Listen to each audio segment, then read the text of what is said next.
La théorie de ce qui donne une valeur de prudence à quelque chose est en partie une théorie de la pleine information. Il ajoute que les valeurs de prudence doivent être largement partagées. Ils prétendent qu'il en est d'autres comme la vengeance, qu'il est irrationnel de désirer, au moins pour elle-même, qu'on les désire ou pas. Cet usage du mot rationnel est inintelligible selon Hume.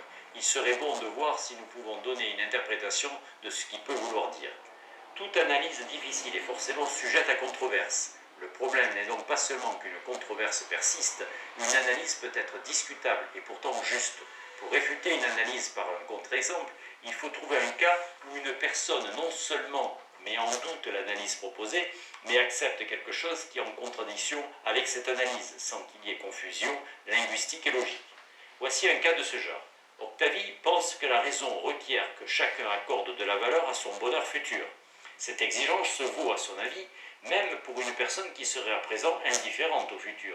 Mais qu'elle ait raison ou tort, si sa pensée est compréhensible, c'est-à-dire si elle n'est sujette à confusion ni d'un point de vue linguistique ni d'un point de vue logique, la thèse humienne est erronée en tant qu'explication de la signification de rationnel. Par ailleurs, imaginons que le bonheur futur n'est pas un but pour Cassius, et donc selon la thèse humienne, il est rationnel pour lui de ne pas y accorder de valeur. Selon Octavie, Cassius doit, conformément à la raison, accorder une valeur au bonheur futur. Si la thèse humienne est juste en tant qu'explication de la signification de rationnel, alors Octavie fait erreur sur la signification à moins qu'elle soit en pleine confusion logique. Si son opinion est compréhensible, alors la thèse humienne est erronée en tant qu'explication de la signification du mot rationnel. Aucun contre-exemple de ce genre n'est tout à fait inattaquable. On pourra toujours demander si une opinion présentée comme compréhensible l'est réellement, et si celui qui l'énonce est vraiment exempt de toute confusion linguistique ou logique. Mais voici ce qui est essentiel dans les exemples précédents. Une opinion a l'air compréhensible.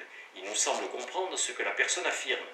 Et nous nous sentons alors contraints d'interpréter son opinion comme quelque chose de compréhensible, ou pour le moins d'expliquer pourquoi elle a l'air compréhensible. En bref, donc, la thèse humienne ne tient guère en tant qu'elle prétend donner la signification du terme rationnel. Les gens pensent que certaines choses valent la peine d'être désirées, quoi qu'on désire en réalité, et ils pensent aussi que d'autres n'en valent pas la peine, même si on les désire.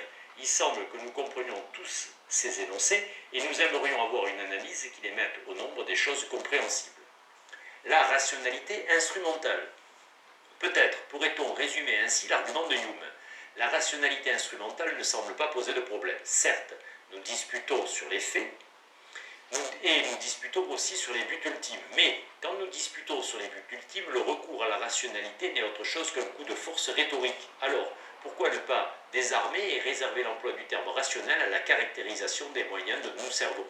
La rationalité devient alors la rationalité des croyances qui portent sur les moyens et sur les fins qui nous permettent d'atteindre. C'était, semble-t-il, la conception de Hume que nous devrions peut-être aussi adopter.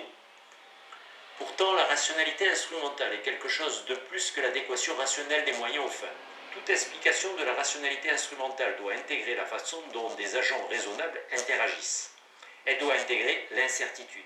Il nous faut donc quelque chose comme la théorie de Ramsey pour saisir ces degrés de complexité. Ramsey traite la rationalité comme une sorte de cohérence formelle. Ces axiomes exigent plus qu'une simple cohérence logique dans la croyance. Ils requièrent que les préférences de chacun forment une suite ordonnée. Ils requièrent également un principe du coup sûr, sure thing principle, qui est celui-ci, soit B, C, des prévisions, et soit P, quelque chose qui pourrait arriver, mettons qu'une pièce tombe sur pile ou face, et qui en soi importe peu. Supposons qu'on préfère A à B, alors on préférera la combinaison de prévisions suivante. A si P et sinon C. À cette autre combinaison, B si P et sinon C au carré.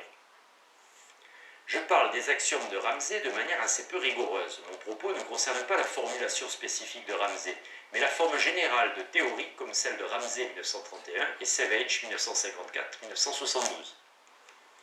Le schéma de Ramsey est largement accepté, mais il est discutable même à propos de la rationalité instrumentale. Ses partisans affirment qu'une action est rationnelle si et seulement si l'agent satisfait aux conditions formelles de cohérence dans nos préférences édictées par Ramsey. Cette définition intègre la thèse de Hume, mais même pour la rationalité instrumentale, elle est violemment contestée. Or, si les axiomes de Ramsey nous donnent ce que rationnel veut dire, le problème est alors de savoir sur quoi peuvent porter les controverses. Elle s'avère porter sur le contenu, elle semble porter sur la possibilité pour quelqu'un d'être rationnel sans pour autant satisfaire aux axiomes. Ce ne sont pas là, semble-t-il, pures disputes sur l'usage en anglais du terme rationnel, comme ce serait le cas si ces axiomes définissaient la signification même du terme rationnel.